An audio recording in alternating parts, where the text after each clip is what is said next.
afternoon, everyone. I'm down at the Royal Yacht Squadron, and behind me is perhaps one of the most significant pieces of maritime history as far as race boats go in the entire country. Today is September the 11th, which is a significant day for the world as it turns out, but a year ago today we renamed our boat, and today it's the chance for the crew of this boat to relaunch it as somewhat of a commercial operation. So for those who aren't familiar with this magnificent Maxi Brindabella, which is like 80 foot long, she's one of the most successful race yachts in the country for offshore racing. Has come second in the Sydney Hobart 4 times that I recall, and it won it in 1997. And here she is now in South Australia and has been put through a process of refit to accommodate people going on as paying customers. So moving forward, if you go onto the website, you'll see an opportunity to go on it yourself, and I really recommend you do, because this is a really fantastic piece of, as I say, maritime history that's come to stay. Well, firstly we want to thank this beautiful vessel, Brindabella, that you see before you, the People's Maxi. She's held a special place in so many Australians' hearts, probably least for her race records, and more for how many people she has come in contact with over the last 30 years and the impact she's had on them. She has a pure magnetism, her sheer line is like no other, and she now invites the world to come and sail on her. So thank you, Brindabella. Well, good afternoon, John. What a pleasure to see this boat back in full working order again. I was wondering if you could tell people a little bit about your journey as to what, particularly involving what led up to getting this boat, what you've done to change it from a race boat to a race boat with a few amenities on board, I suppose, for the paying customers. Well, we were really lucky. The year this boat was built, she was built to a standard that was a ocean racing standard that demanded that she couldn't be built out of carbon. She had to have an aesthetic, a cruising aesthetic below. So you notice below she's still got a wooden floor, faux teak floors. She's got 2 heads. She has a double bed. She's now got 2 double beds.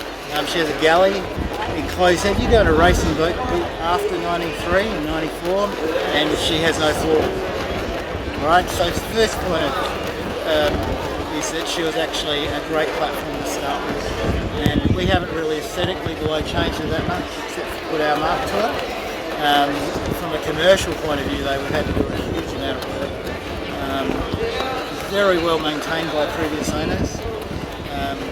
Winches, sails. I mean, the sails are practically brand new, so we've been very lucky in that respect. It's a great platform to start with. Watertight bulkheads. There's a bulkhead at the front, vision bulkhead. There's another bulkhead here, watertight. There's another bulkhead just forward of the navigation station, and that gives us flooded stability if we were to have a collision. If we want to have a collision, and also a bulkhead over the keel, which you can't see. We've had to put a very large bilge pumping system in the boat. You can't see it, we've hidden it very well, but it's got a capacity to pump out between 11 and 30,000 litres an hour if we need to, which we hope we never need to. But they're just some of the things that we've had to do that have been big ticket items, I suppose, and taken a long time. So I've looked at your website and some of the things you're planning to offer in terms of cruises. I know there's like a twilight one, and there's a day one, and even I think you're talking about overnight ones. Absolutely. Yeah. Tell us a little bit more about that, and maybe some of the plans even beyond that. And no doubt that I'm sure the brain's ticking about. Look, Bridget and I sat down and did a mind map of all the different opportunities that there might be. And there's a huge amount of opportunities from not just everything you've spoken about, but destination sailing as well.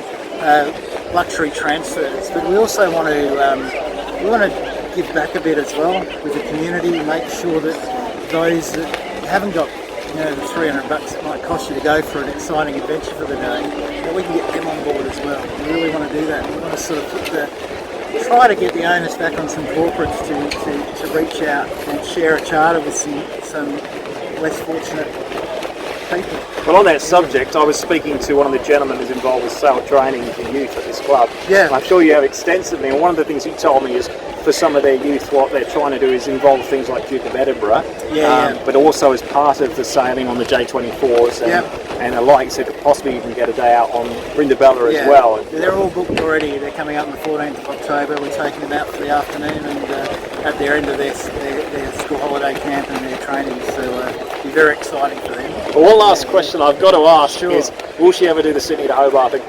I doubt it, unless maybe we get aspiration to doing the two-handed race, so we can give her I don't think Is she kitted out to do it? She would be, safety-wise, yes. Absolutely. She'd be well above. On that subject, what is the crew complement in terms of the working members on the boat when the plane gets sailed? We can sail her quite comfortably with 4 crew.